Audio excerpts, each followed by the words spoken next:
So I wanted to talk, if you are okay with this, a little bit about this poor woman. Rahaf is maybe how you pronounce her name, Rahaf Mohammed. I mean, this is a test, right? Any country that has a proper foreign policy. So tell us about the woman first, because I'm just Okay. Okay. So Rahaf Mohammed is only 18 years old. And she decided, per quotations from her in the New York Times article, that she was leaving her religion, that she is an atheist. And she also took a very risky step, which was she's from Saudi Arabia. Her family was vacationing in Kuwait. And she saw being in Kuwait, where travel without a male guardian is allowed versus Saudi Arabia, she saw her opportunity to go ahead and get on a plane and try to leave her family. And part of it is because she says she had suffered abuse. At one point, she had been beaten up because she got a haircut that her family didn't approve of. She'd been threatened with being killed. She actually said she tried to kill herself when she was 16. She didn't succeed. Her family didn't get her help. Horrible situation. And so she decided to try to escape. And she, I think, had a visa that was going to get her to Australia. Yep. But when she stopped in Bangkok in Thailand, I don't know if the airport actually is in Bangkok, but it's in Bangkok. Our embassy is there. I know that because I've been tweeting to them. But she was intercepted by the authorities because her father, apparently said the Saudis put pressure on the authorities. Yeah. The Saudi embassy, Saudi authorities put pressure on the Thai authorities to stop her. They apprehended her. She was apprehended. Her passport was taken away, and she was basically told that she would be extradited to Saudi Arabia. She would return to Saudi Arabia, and her father was there, and he was going to take her back, or sent back via Kuwait or something. I'm not sure which. But there was a flight that was going to Kuwait. Legal age. She can make her own decisions. Didn't matter to them. Didn't matter. No. And, supposedly it was that she's insane. But then when they asked, they doesn't have any evidence that she's actually insane or disturbed or anything else. Of course, if you leave their religion, they think you're insane. So there's that. But, what she ended up having to do in order to avoid being put on that plane is she holed herself up in a hotel room. They had her in an airport hotel. They said, you're going to wait till this next plane tomorrow and then we're going to put you on it. She put all the furniture against the door and she started tweeting. She created a Twitter account, this one that I linked to in the program notes. And she just started tweeting about her situation. And she said, per the UN, I claim asylum and I'm seeking and everything. And she created this big stir. And there's a whole bunch of us, me included, who have spent a lot of time just drawing attention to her. New York Times picked up the story. Kudos to them. But she now, as far as I understand, her visa to Australia was revoked. And I don't know why, but before they were talking about, well, you can't have a visa if you don't have enough money and things like this. Well, there's probably pressure by the Saudis on the Australians. Yeah. And so...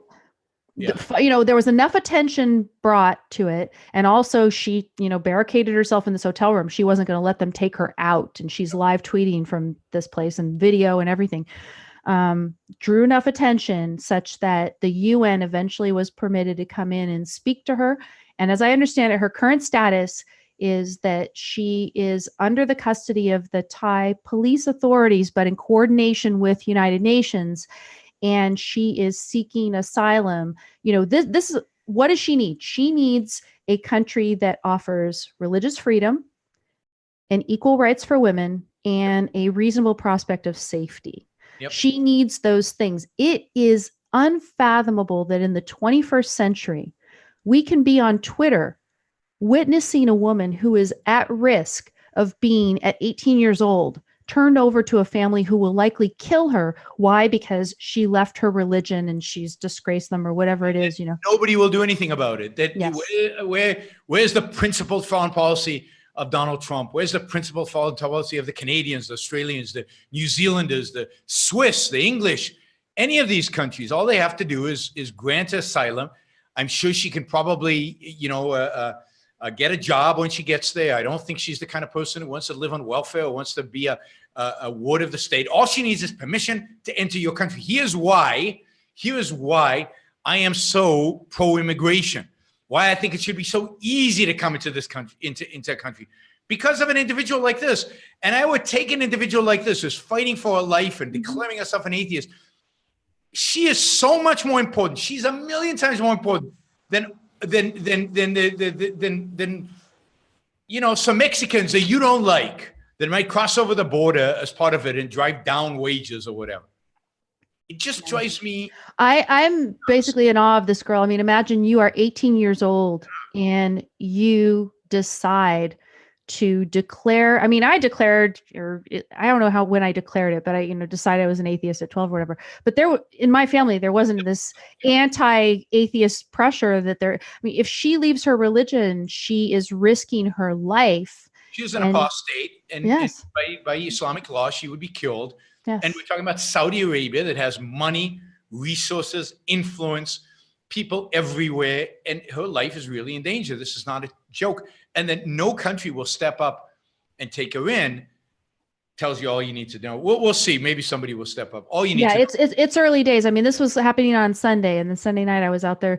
I have one connection on Twitter who knew some people in State Department, whatever. And what I heard is we're watching it.